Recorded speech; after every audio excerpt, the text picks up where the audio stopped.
जब आपके पास बड़ी भारी जिम्मेदारी होती है, गृह मंत्री जैसा पद होता है, तो आपका काम जरूर बोलना चाहिए। तो क्या आपको लगता है कि पिछले 1.25 साल में क्या आपका काम बोल रहा है? क्या आपने कुछ ऐसे काम किए जिसको लगता है कि हाँ यार, मैं ये काम कर पाया, मुझे इस पर गर्व है, ये प्रदेश के लिए अच्छा है? बहुत हृदय से आभार इस प्रश्न का। वैसे मैंने ये बात जो अभी कही थी आपको सरकार बनने के पहले की बात कही थी और अब जब आप ये सरकार बनने के बाद का प्रश्न कर रहे हैं तो विगत 1 वर्षों में क्या किया, ये बड़ा प्रश्न है। और ये प्रश्न महत्वपूर्ण भी है हर एक उस व्यक्ति के लिए जो सार्वजनिक जीवन में है, जिसके ऊपर सैकड़ों आंखें, हजारों आंखें, सैकड़ों कैमरे रोज लगे। तो आपको अपने क्षण क्षण का जवाब देना है। और अभी अमित शाह जी आए थे, हम लोग जब विधायक बने थे पहले इसमें प्रशिक्षण के लिए, तो उन्होंने सबके बीच में विषय रखा कि आपको बड़ी परेशानी हो जाती है, खूब मेहनत करना पड़ता है। उन्होंने कहा हाँ करना पड़ता है। तो भोजन का भी समय नहीं मिल पाता है, आपको नहीं मिल पाता है, आप घर परिवार को भी समय नहीं दे पाते, नहीं दे पाते। सबने कहा बड़ी प्रसन्नता हमको, हमारी बात कह रहे हैं पूरा। फिर उन्होंने कहा सोने का भी समय नहीं मिलता है, सोने का समय भी 2 घंटा 3 घंटा काटना पड़ता है आपको। हाँ ऐसा ही है। बोले किसी ने बुलाया नहीं है, अपने मन से आए हो, पूरे काम मेहनत से किया करो। बिल्कुल स्पष्टता थी बात पे। तो आपको किसी ने बुलाकर नहीं लाया भाई कि आपको ऐसा करना है। आप कोई एक्सक्यूज नहीं है आपके पास। पूरी ताकत से, पूरी मेहनत से सुबह प्राणायाम करें तो दिन भर फ्रेश रहेंगे और पूरा काम कर पाएंगे। जो करना है करें आपको, लेकिन परफॉर्म करना ही होगा अगर बने रहना है। नहीं परफॉर्म करेंगे हटा दिए जाएंगे, सिस्टम हटा देगा, जनता हटा देगी, लोग हटा देंगे, आपके समर्थक, आपके कार्यकर्ता हटा देंगे, सब हटा देंगे। और बड़ी निष्ठुरता से, सही बात, बड़ी स्पष्टता है इस विषय में। क्या किया 1 साल में, मैं आपसे ज़रूर कहना चाहता हूँ। राजनीतिक क्षेत्र में कार्यकर्ता के नाते संगठन का काम लंबा किया, 2 बार जिला पंचायत चुनाव लड़ा, परंतु विधानसभा में पहली बार अभी चुना गया और चुनते ही काम भी मिला। मैं आपसे सुकून कहना चाहता हूँ, वो सुख जो राजनीतिक कार्यकर्ता को मिल सकता है, और ये सुख फिर और कहीं नहीं मिल सकता है।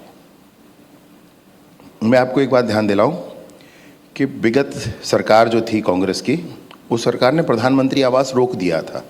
और प्रधानमंत्री आवास रोकने के बाद हम लोगों ने एक आंदोलन चलाया था, मोर आवास मोर अधिकार, ये आंदोलन चलाया था, बड़ा फेमस हुआ। और इसके पीछे भी बड़ी कथा है, मैं इसको जिला पंचायत सदस्य के नाते पॉइंट आउट कर पाया था। मैंने संगठन में विषय रखा, हमारे संगठन महामंत्री जी ने कहा कि इसका डिटेल लेकर आओ। मैं बहुत सारी डिटेल कलेक्ट किया, फिर उन्होंने कहा कि अपने जिला पंचायत क्षेत्र में करो, फिर अपने जिला पंचायत क्षेत्र में किया। फिर इस पूरे कार्यक्रम का संयोजन का काम प्रदेश का मुझे दिया गया। फिर मैंने बहुत करीब से इस विषय को देखा, बहुत जगह प्रवास किया। 8000 ऐसे पंचायत वार्ड नंबर आज भी मेरे पास हैं जहाँ पर मैंने इसके लिए प्रभारी नियुक्त किए, और 8000 पंचायतों में कार्यक्रम हुआ। फिर प्रदेश स्तर पर कार्यक्रम हुआ, और उस समय बिल्कुल करीब से मैं देख पाया कि कैसे 18 लाख लगभग प्रधानमंत्री आवास ये रुक गए हैं, नहीं बन पा रहे हैं, लोगों को परेशानी है, ये मैंने देखा। अब संघर्ष का समय था, संगठन के माध्यम से काम किया। उस समय संकल्प लिया हमारे संगठन ने कि अगर भाजपा की सरकार बनेगी तो पहले कैबिनेट का पहला बैठक होगा, उसमें पहला प्रस्ताव होगा, हम 18 लाख आवास को स्वीकृत करेंगे। मेरा सौभाग्य रहा, और मैं इसी के कह रहा हूं कि यह राजनीतिक कार्यकर्ता का ऐसा सुख है जिस सुख को और कहीं नहीं पाया जा सकता। इतने सारे परिवारों के लिए पहली बार कैबिनेट की उस बैठक में मैं भी था। आज भी दस्तावेजी प्रमाण है, पहला प्रस्ताव है, छत्तीसगढ़ की इस नई सरकार का पहला प्रस्ताव है, 18 लाख प्रधानमंत्री आवास दिए जाएंगे। अब वो प्रस्ताव होकर के नहीं रख गया, वो प्रस्ताव होकर नहीं रह गया। मैं आपको बताना चाहता हूं, सरकार के बनते ही 1,70,000 ऐसे आवास जिसकी किस्तें रुकी थी वो पूरी की गई। 47,090 आवास, मुख्यमंत्री आवास के नाम से एक और योजना पिछली सरकार ने चला दी थी, वह भी दी गई। 32,000 ऐसे आवास जो जनमन के अंतर्गत हमको मिले थे, 32,000 से अधिक, वो आवास दिए गए। 15,000 ऐसे आवास जो हमको नक्सल पीड़ितों के लिए मिले हैं अभी स्पेशल पैकेज में, वो हम काम कर रहे हैं। और विशेष रूप से आपसे बताना चाहता हूं कि समूचे भारतवर्ष में मोदी जी की सरकार, तीसरी सरकार में 2 करोड़ ग्रामीण क्षेत्रों में आवास जो दिए जाने हैं, उसमें 17 राज्यों को 32,50,000 आवास दिए गए। और उस 32,50,000 आवास में मैंने प्रयत्न किया, माननीय मुख्यमंत्री जी ने प्रयत्न किया, और उसके बाद 8,47,000 आवास छत्तीसगढ़ को मिला है। उसमें से 8,00,000 पूरे भारतवर्ष का 26% आवास सिर्फ छत्तीसगढ़ को मिला है। और इसमें आपको प्रसन्नता की एक बात कहूँ आपसे कि 2011 की सर्वे सूची और आवास प्लस की सर्वे सूची के आधार पर आवास मिलता है।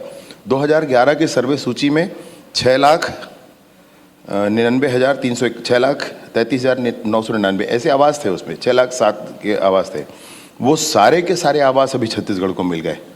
उस पूरी लिस्ट समाप्त हो गई जिस पर हमने आंदोलन किया था। और एक विशेष बात आपसे ये कहूँ कि 17 राज्यों को मिला, 16 राज्यों को 2011 की सूची के आधार पर आवास देने की जरूरत नहीं पड़ी, क्योंकि वो पूरे राज्य पहले पूर्ण कर चुके थे।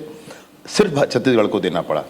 अभी हमारे शिवराज सिंह जी आए थे, उनके साथ में लगातार लगे रहता हूँ कि भाई साहब हमको आवास और चाहिए। बोले इतना बना लो। मैंने हाँ भाई साहब बना लेंगे, और चाहिए हमको। अभी आए थे तो 3,03,000 आवास की चिट्ठी वो हमको देकर गए, और उन्होंने ये कहा कि आने वाले अप्रैल मई तक फिर 3,03,000 आवास दे देंगे। छत्तीसगढ़ का पूरा वेटिंग लिस्ट 1.5 साल खत्म होने से पहले हम स्वीकृत करा चुके होंगे।